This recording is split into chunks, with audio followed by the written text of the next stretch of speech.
Hello everybody and welcome back to a brand new video. Make sure you smash that like button down below and subscribe to the channel if you are new. And I've been getting a lot of requests to talk about the California governorship recall election that will be taking place later this year. I think that there's a lot of misconceptions about it, about how it's conducted. A lot of people think Newsom is already gone and that they're going to replace him, and a lot of people think that it's a sure thing and that they're going to elect a Republican governor, and then that Republican governor is probably going to be Caitlyn Jenner because of celebrity status and this, that, and the other thing. And there's a lot of misconceptions that are surrounding this, and I think it's very important we talk about this because the way that this recall election goes is that they got enough signatures to put this on a ballot to see if they want to have the recall election. And if it does pass in November, then Newsom will be removed from office and it will trigger a recall election. The problem with that is, look at polling. Okay, this is the polling. What does it show? Most people don't want a recall. Roughly around 46%, roughly around 36% want a recall according to polling. Yes, polls have their problems. Polls were awful in the 2020 election, arguably even more awful than they were in the 2016 election. However, because Biden won, nobody really wants to talk about the polling because it kind of masked the polling error that was even more god-awful than 2016. So let's say the polls are off by 5 points, or let's say that the recall support is a hidden vote and it does manage to get close. Okay, maybe it would be possible, but unless there's some massive amount of anger coming from the left or a far left challenger to Gavin Newsom, it's probably unlikely that this election will happen. However, I do believe that all of the individuals that are running in the recall election already will probably run in the 2022 governorship election if a recall does not exactly happen. So let's say a recall does happen. You have several candidates that are running for governor of California. And you could look at this list here. You have John Cox. John Cox was the nominee in 2018. He got roughly 39% of the vote. Newsom got 61% of the vote. He has very little charisma. He's now carrying around a bear because he thinks that that's going to help him win somehow, but I really don't believe it will help him. The other big candidates are, you have Errol Weber and Major Williams. Both of these guys are just Trump-aligned. They probably would have zero shot in a general election if they did manage to get enough support to advance to a runoff of sorts. It's unlikely that they would have any purpose other than racking in the money from people that would think that they would have a chance to win when they really don't. Then we have Kevin Faulconer. He is my choice. Yes, he is sort of a rhino, but he will be effective. He focuses on kitchen table issues, and he has a shot to win an election. A very slim shot, but the shot is there, right? He probably is the best bet for a Republican. If you look at his website, he just talks about lowering taxes, lowering the cost of living, lowering housing costs, fixing the homelessness problem. Like, these are issues that people care about in California. These are things that really should be targeted. Is he kind of a social liberal? Yeah, but he's kind of subtle about it. It kind of reminds me of Bob Stefanowski up in Connecticut in 2018 and how he almost beat Ned Lamont in the state, even though it was a blue wave year election. Kind of similar with Kevin Faulconer in that he is relatively electable. Would I expect him to win? Would I expect him to beat Newsom if it's in 2022, or would I expect him to beat a Democrat in a runoff? Probably not, because it's still California, and I don't even expect a recall election to happen in the first place. But Faulconer is the best choice. However, a lot of the people in the conservative establishment are pushing for Caitlyn Jenner. Caitlyn Jenner is a celebrity, essentially a transgender Kardashian family member, who is now running for governor of California, supported Trump in 2016, unendorsed Trump in 2017 after Donald Trump decided to let states decide their own transgender bathroom policy. Now, Jenner is running for governor of California, as sort of an, you could say, independent-minded conservative, even though all of the talking points that Jenner is talking about are just regurgitated conservative Inc. talking points about the state of California. And it's really sad to see a lot of conservatives just throw their support behind Caitlyn Jenner. A lot of them are doing it just because they think that a celebrity or a transgender would win in the state of California, which is completely laughable. I mean, you could look at this right here. The leading transgender activists are very vehemently against Caitlyn Jenner. They say Caitlyn Jenner is anti-trans. You think you're going to please these people by putting out a transgender candidate? Not going to work. People are going to say, oh, but the celebrity factor, because we had Arnold back in the 2000s in California, therefore you need a celebrity. Folks, everybody hates the Kardashians. Everybody thinks that the Kardashian family is a clown show. Democrats and Republicans. Nobody is crossing over to vote for Caitlyn Jenner.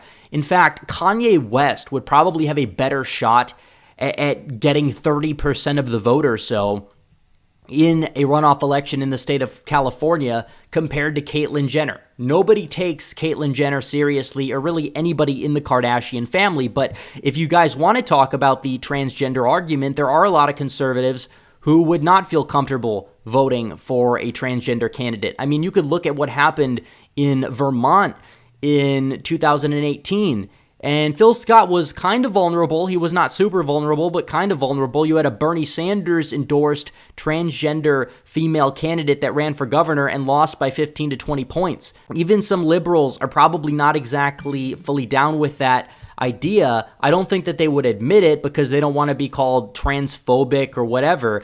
But the truth about this is that there's a lot of voters in California that aren't really down with it either. I mean, there is a large Hispanic population. About 40% of the electorate plus in California is Hispanic. And you could look at the Proposition 8 election right here. Looking at it by demographics, Hispanic and Latino voters also voted to ban same-sex marriage. The black support for this initiative was even higher. Obviously, the black population of California, I believe it's less than 10%. It's not as significant as the Hispanic support for Proposition 8. But you could look at this right here. I mean, LA County voted against gay marriage in 2008. Has the environment changed since then? Yes, but there is a big difference between the legality of gay marriage and a transgender governor. A lot of Hispanics would not exactly be comfortable with that, and it could potentially affect the image of the Republican Party with Hispanics nationwide. I mean, look at California. What do you have to do to win California? You have to get 40+% of Hispanics. You have to make inroads to white college-educated voters and get massive numbers among white non-college educated voters in the rural part of California. I don't think Jenner would do that. And I think Jenner would really hurt the Republican Party among Hispanic voters while not really getting enough college-educated white voters over to Jenner's side. I mean, you could look at this. I think Faulconer would be a great candidate because he has Hispanic appeal. He was the mayor of San Diego, which is a Democrat city. And no, he was not some all-proven conservative, but he cares about the community and certain issues. And I don't really think that he is a corrupt candidate. I'm not necessarily going to say that Jenner is, but the truth is, Jenner is in a weird position where people see her as either too MAGA or not MAGA enough. And being too MAGA will hurt among the white college-educated voters in the state of California. Being not MAGA enough is going to lower Republican turnout. And Hispanics, I don't really think are going to be as down with this idea as a lot of people think. And you could look at the map here in California. I mean, what did Trump do? He got record margins for a Republican in LA County, at least since like 2004 percentage-wise, and he improved in some of these smaller counties that have a large Hispanic population. You see the red arrows here in California, and potentially signs of turning the corner among, conservative Vietnamese voters in Orange County. If you look at the precinct map, Donald Trump got record numbers among Armenian American voters in Glendale, California. And as an Armenian American myself, trust me, a lot of Armenians are Democrats. But the ones that are becoming more and more Republican, they are very, very socially conservative.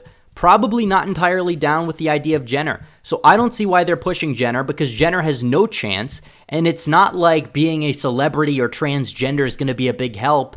I mean, I don't think Jenner would do any better with transgender voters in California. How many transgender voters are in, I mean, California being California, it's still probably less than half of a percentage point or so of the whole population. So I don't really understand the idea. I think conservatives are just so hell-bent on having this mindset of, hey guys, look, Democrats are the real transophobes. Let's put the most transgender, the most oppressed candidate forward. And that way they will stop calling us racist or homophobic or whatever. But the truth is, it doesn't matter what they do. Republicans could be to the left of Democrat. I mean, they're still going to call you a racist. They're still going to say this, that, and the other thing. And it doesn't even matter. Look at what they're doing in the replies to Jenner already. Faulkner, in the real world, has the best shot. He is a proven leader. He is a little bit of a rhino, but I mean, so is Caitlyn Jenner, technically. If you look at the past, I mean, on the interview with Hannity last night, she said, you know, she supports mass legal immigration and she opposes Donald Trump, even though people will still tie her to Trump because she supported Trump in 2016 or whatever. You know what? It is what it is, guys, but the recall's probably not going to happen. I mean, the recall election will, but an actual removal of Newsom, it's probably not going to happen. And as a result, if it actually does, or the same slate of candidates runs in 2022, Faulkner's the only Republican that would even have a chance. But even then, knowing California being California, I still think he probably would lose. Obviously, if Newsom is not there and the Democrats put up like a far left candidate and the Republicans like either run Faulkner or like a based Latino candidate that knows how to play his cards right, kind of like how Mike Garcia won in California's 25th, okay, maybe they would actually have a shot. But until then, this seat is probably going to stay Democrat by 10 points or so. So anyways, guys, thanks for watching this video. Please like this video down below, comment down below, and subscribe to the channel. Hit the bell for notifications so you never miss another video. Follow me on social media. The links are all in the description below. As always, guys, thanks for watching. Red Eagle, out.